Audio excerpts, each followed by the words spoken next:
नमस्ते। आज के जबरदस्त चर्चा में हम एक बहुत ही दिलचस्प विषय पर बात करने वाले हैं। हम देखेंगे कि कैसे प्राचीन स्टोइक दर्शन शास्त्र आज के आधुनिक लीडर्स के लिए एक बेहद शक्तिशाली मार्गदर्शक बन सकता है।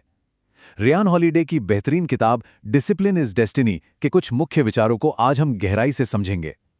असल में इंसान की असली महानता उसकी प्रतिभा या जन्मजात शक्ति से नहीं, बल्कि उसके आत्मसंयम से तय होती है। तो चलिए, बिना किसी देरी के इस रोमांचक सफर की शुरुआत करते हैं। अब जरा सोचिए, ये कितना बड़ा विरोधाभास है ना। आज के लीडर्स के पास पहले के राजा महाराजाओं से भी कहीं ज्यादा स्वतंत्रता और सुख सुविधाएं हैं। पलक झपकते ही हर चीज, मनोरंजन, खाना, सुविधा, सब कुछ हाजिर हो जाता है। लेकिन समस्या ये है कि अक्सर इस आजादी को बेगाम छूट समझ लिया जाता है। जब हर चीज इतनी आसानी से मिलने लगे तो इंसान का भटकना बहुत आसान हो जाता है।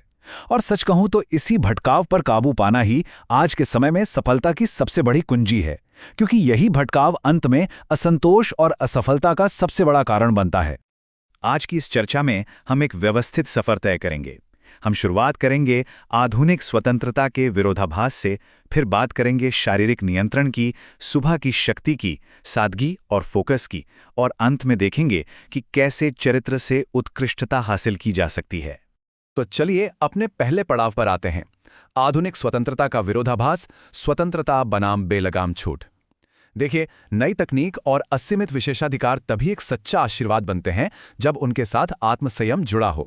अमेरिका के पूर्व राष्ट्रपति ड्वाइट डी आइजनहावर ने एक बहुत ही सटीक बात कही थी। स्वतंत्रता वास्तव में केवल आत्म अनुशासन का अवसर है। इसका मतलब क्या है? इसका मतलब है कि सच्चे प्रोफेशनल्स खुद के प्रति जिम्मेदार होते हैं। सच्ची आज़ादी का मतलब आधुनिक सुविधाओं का गुलाम बन जाना नहीं है, बल्कि उन सुविधाओं के बीच रहते हुए खुद पर नियंत्रण रखने का अवसर पाना है। जो खुद का मास्टर नहीं है, वो असल में कभी आज़ाद हो ही नहीं सकता। आगे बढ़ते हैं हमारे दूसरे पड़ाव की तरफ, शारीरिक रूप पर महारत। ये लीडरशिप की नींव है। लीडरशिप में उत्कृष्टता की शुरुआत हमेशा अपने फिजिकल फॉर्म, यानी अपने शरीर पर नियंत्रण हासिल करने से होती है। इसे समझने के लिए बेसबॉल के दिग्गज खिलाड़ी लू गेहरिक की कहानी सुनिए। ये वाकई में अविश्वसनीय है। उन्होंने अपने शरीर को अपने पेशी का सबसे बड़ा वाहन माना। उन्होंने भारी बुखार, मांसपेशियों में खिंचाव और यहां तक कि टूटी हुई हड्डियों के बावजूद खेलना जारी रखा। आपको जानकर हैरानी होगी कि एक बार सिर पर चोट लगने से सूजन इतनी बढ़ गई थी कि उन्हें मैच खेलने के लिए बेब रूथ की बड़ी टोपी पहननी पड़ी थी। 2130, जी हां, बिल्कुल सही सुना आपने। ये वो लगातार मैच हैं जो लू गेहरिक ने बिना एक भी दिन आराम किए खेले थे। ये संख्या हमें साफ साफ दिखाती है कि जीवन में अटूट शारीरिक अनुशासन कैसे बड़े और शानदार परिणाम देता है। उनकी महानता केवल उनकी जन्मजात प्रतिभा नहीं थी, बल्कि लगातार खुद को शारीरिक रूप से अनुशासित रखने की उनकी अविश्वसनीय क्षमता थी। तो अब सवाल ये उठता है कि ये शारीरिक नियंत्रण आता कैसे है? एक सच्चे प्रोफेशनल के लिए कुछ छोटी छोटी आदतें बहुत कारगर होती हैं। जैसे अपने काम की जगह को साफ रखना, लगातार व्यायाम करके शरीर को मजबूत बनाना, या अपनी इच्छा शक्ति बढ़ाने के लिए कभी कभार ठंडे पानी से नहाना। ये सब सुनने में शायद बहुत छोटी बातें लगें, लेकिन यही लीडर्स को याद दिलाती हैं कि कोई भी शानदार रणनीति तब तक कामयाब नहीं हो सकती जब तक आप इन बुनियादी चीजों पर ध्यान न दें। अब आते हैं तीसरे हिस्से पर, सुबह की शक्ति। जब दुनिया सो रही होती है, तब सुबह की शांति में बिना किसी भटकाव के सबसे गहरा फोकस और मानसिक स्पष्टता पाई जा सकती है। मशहूर लेखिका टोनी मॉरिसन की आदत इसका एक बेहतरीन उदाहरण है। उनके लिए सुबह की रोशनी एक संकेत थी। एक व्यस्त सिंगल वर्किंग मदर होने के बावजूद उन्होंने सुबह के अंधेरे में उठकर अपना लेखन कार्य करना चुना।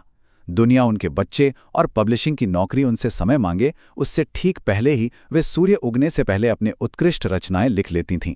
रोशनी का आना उनके लिए एक संकेत था कि काम शुरू हो चुका है। दैनिक उत्पादकता बढ़ाने का यह एक बहुत ही शानदार और व्यावहारिक तरीका है। तो बाहरी शरीर की चुनौतियों से निपटने के बाद चलिए अब हम मानसिक और आंतरिक महारत की दुनिया में कदम रखते हैं, यानी अपने मन और स्वभाव को साधना। हमारा चौथा पड़ाव है सादगी और अटूट फोकस, लीडर के मन की रक्षा करना।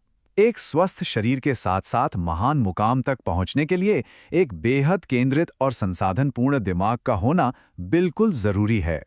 इतिहास हमें दो बिल्कुल अलग रास्ते दिखाता है। एक तरफ देखिए किंग जॉर्ज चतुर्थ को, जो अपनी गद्दी पर बैठे बैठे विलासिता और भोग में डूबे रहे, जिसका नतीजा उनका दुखद पतन रहा। और दूसरी तरफ थे थियोडोर रोजवेल्ट, जिन्होंने अपने बचपन की कमजोरियों और बीमारियों को अपनी मजबूत इच्छा शक्ति से हराया और एक बेहद सक्रिय जीवन जिया। इससे हमें ये समझ आता है कि शारीरिक और मानसिक चुनौतियों का डटकर सामना करना ही इंसान को असली शक्ति देता है। तो फिर असल आज़ादी क्या है?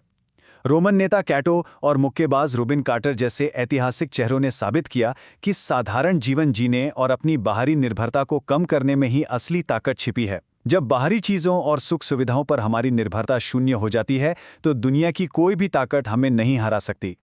डिजाइनर जॉनी आइव से पूछा गया स्टीव जॉब्स का ये सवाल आज के भटकाव भरे युग में बहुत प्रासंगिक है। आपने कितनी चीज़ों को ना कहा है? जहां हर तरफ अनगिनत चीजें ध्यान भटकाने के लिए मौजूद हैं, वहां सच्चे फोकस का मतलब ये सीखना है कि कैसे विनम्रता से बाकी लगभग हर चीज को ना कहा जाए। बिना ना कहे आप कभी भी अपने मुख्य काम पर गहराई से फोकस नहीं कर सकते। भावनाओं और भटकाव को मैनेज करने के लिए ये 3 कदमों वाला प्रोसेस किसी भी प्रोफेशनल के लिए बेहद उपयोगी है। सबसे पहले चेतावनी के संकेतों को पहचानें। दूसरा, तुरंत इमरजेंसी ब्रेक लगाएं, यानी बिना सोचे समझे प्रतिक्रिया देने से रोकें। और अंत में उस ऊर्जा को किसी सकारात्मक दिशा में मोड़ दें। हर दिन के फोकस को बनाए रखने का ये एक अचूक तरीका है। लेखिका ग्रेचन रूबिन कहती हैं, बाहरी व्यवस्था, आंतरिक शांति। इस विचार को अगर हम आधुनिक कॉरपोरेट दुनिया से जोड़ें, तो अगर लीडर्स अपने डिजिटल इनबॉक्स को साफ रखें और अपनी डेस्क से अनावश्यक चीजें हटा दें, तो इससे उन्हें एक बड़ी रणनीतिक स्पष्टता मिलती है, क्योंकि अव्यवस्था सिर्फ हमारा समय नहीं खाती, बल्कि हमारा कीमती फोकस भी पूरी तरह तोड़ देती है।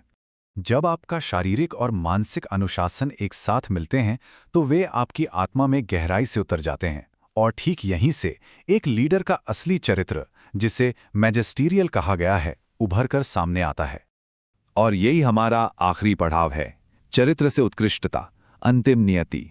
आत्मसंयम कोई सजा या कोई बंधन नहीं है, बल्कि ये तो एक खूबसूरत नियति है जो लीडर्स को उनके सर्वश्रेष्ठ रूप तक उठाती है।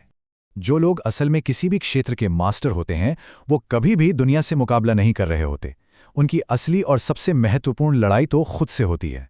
एक बार जब पूर्ण आत्मनिर्भरता और आत्मनियंत्रण हासिल हो जाए, तब दुनिया की कोई भी चुनौती उनके सामने बहुत आसान लगने लगती है। प्राचीन दार्शनिक पब्लियस साइरस की एक बात मुझे बहुत पसंद है। उन्होंने कहा था, क्या आप एक महान साम्राज्य चाहेंगे तो खुद पर शासन करें। किसी भी तरह की बड़ी सफलता या उत्कृष्टता को हासिल करने के लिए अपने मजबूत चरित्र का निर्माण करना सबसे बुनियादी और अनिवार्य आवश्यकता है। तो इस पूरी चर्चा का सबसे बड़ा निष्कर्ष क्या है? स्वतंत्रता और अनुशासन, ये दोनों शब्द एक दूसरे के विरोधी बिल्कुल भी नहीं हैं, बल्कि ये हमेशा के लिए एक दूसरे से जुड़े हुए हैं। जब इंसान अपनी इच्छाओं, लालच और भटकाव पर अनुशासन पा लेता है, तभी उसे जीवन की सबसे सच्ची आज़ादी नसीब होती है। तो अब सवाल ये उठता है कि एक आधुनिक लीडर की अंतिम नियति क्या है? क्या वो आज़ादी के नाम पर भटकाव चुनेगा या महानता के लिए अनुशासन? ये एक ऐसा शक्तिशाली चुनाव है जो हर लीडर को, हम सबको हर रोज करना होगा। आज आप क्या चुनेंगे?